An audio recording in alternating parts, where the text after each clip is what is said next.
The Invisible Student, Jamaican Self-Identified Homosexual Men Reflection on Their Formal School Experience.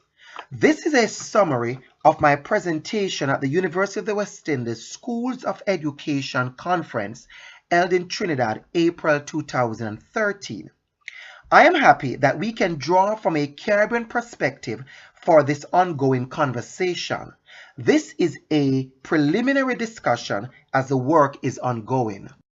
This research came out of an experience I had back in 2001 when I taught my first diversity course at the University of the West Indies Open Campus.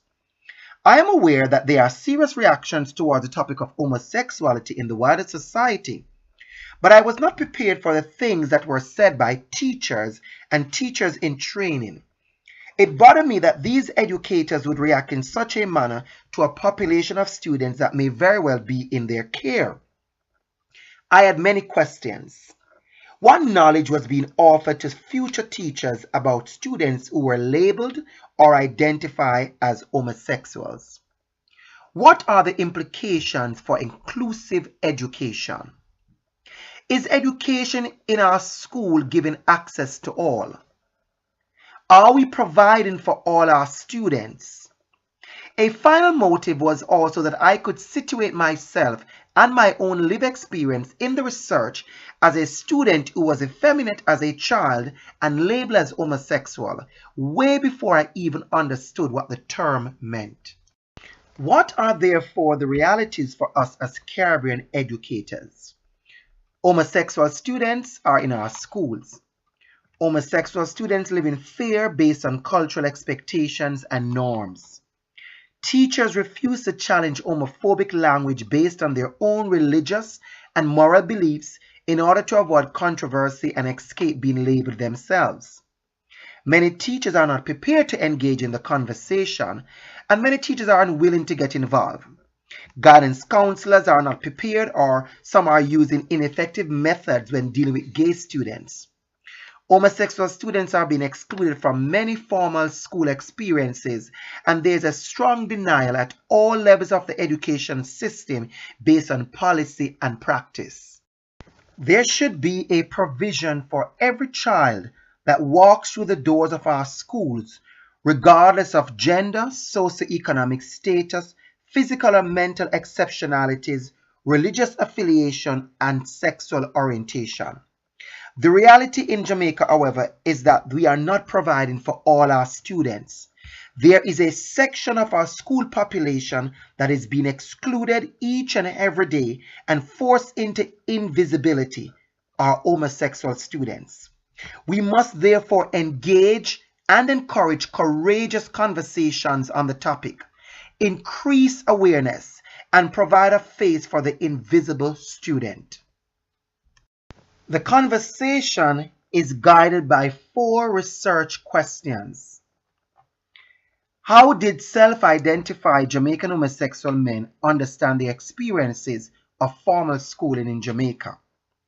How did self-identified homosexual men navigate the challenges of being different in schools? What were the identity management principles used by self-identified gay men to protect their identity and navigate the formal learning space? How do self-identified homosexual men see the role of their teachers, administrators, counselors, school agents, and other caregivers within formal school in regards to their growth and development as a member of the school community? I will share with you some of the preliminary findings from the online questionnaire completed by 75 self-identified Jamaican gay men. Respondents' self-identification of their sexual orientation. 78% of the participants describe themselves as gay, 16% as bisexual, 2% as questioning, and 4% as others. It should be noted that those who responded as others were those who consider themselves MSN, or men who have sex with men, but refuse to be labeled as homosexuals. Age at which respondents knew they were gay. 55% of respondents knew they were gay between the ages of 6 and 12. 28% between the ages of 13 to 15, 7% between the ages of 16 to 18, and 10% after age 19. The table tells us that a total of 90% of respondents knew they were gay or identified themselves as gay while attending formal schooling. What does that mean for teaching? What does that mean for student engagement? What does that mean for teacher training? Sexual orientation affecting relationships in school. The majority of the respondents noted that this sexuality or perceived sexuality affected their relationship with peers and teachers. At this time of uncertainty, many participants clearly did not know what to do or how to explain their feelings. Many were scared. They knew that what they felt was wrong by society's standard. They knew this from hearing the stories about other people and the names they were called. They knew this from the bitter and hated words that would be hurled at them. How would they react? How should they react? Who should they tell? Who should they ask? Should they even tell? These would be the questions of an invisible student living in fear and suffering in silence within our formal schooling.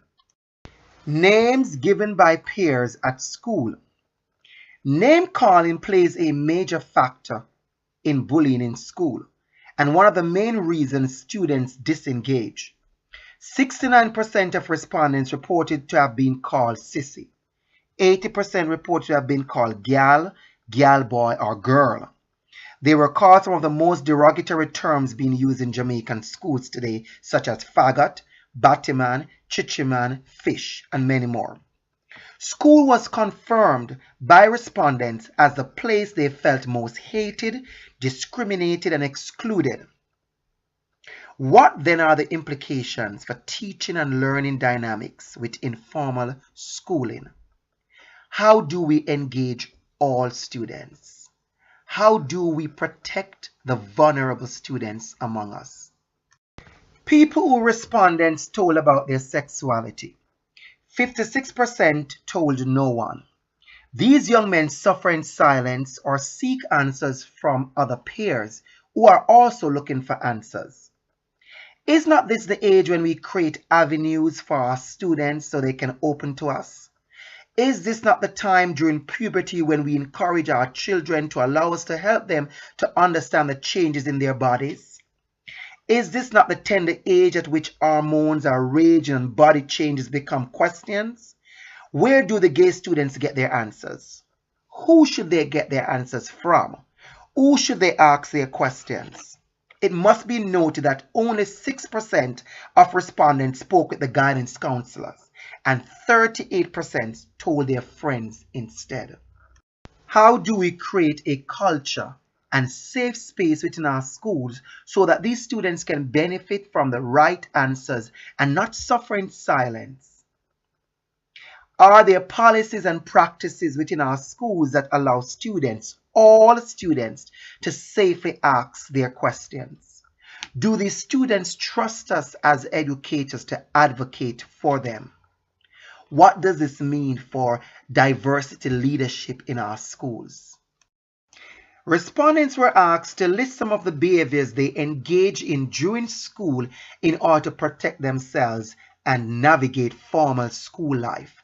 Some of this included playing a lot of sports, having a girlfriend, engaging in sexual intercourse with girls, distancing themselves, immersing in church activities, becoming defensive and aggressive, and others became very introverted. Sexual behavior between the ages of 6 to 18. 53% reported kissed a boy, 39% had anal sex with a boy, 42% had oral sex with a boy, 23% been on a date with a boy, 78% confessed having a crush on a boy, and 16% had none of the above experiences. What are the implications for health and family life studies?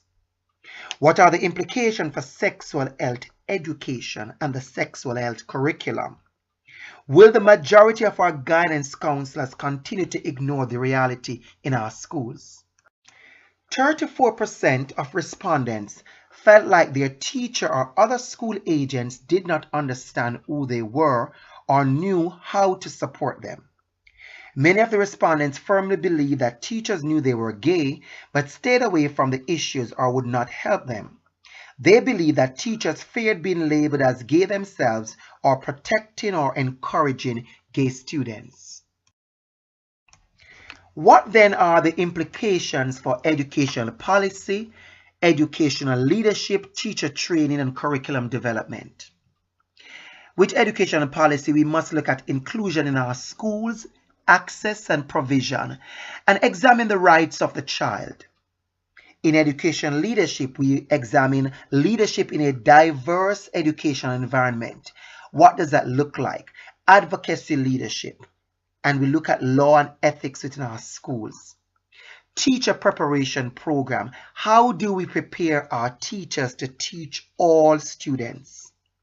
And of course, curriculum, health and safety in our school, safe school policies, inclusion across the curriculum, sex education, character education. These we will examine more as we continue to welcome educational stakeholders to engage in this conversation, in a needed conversation.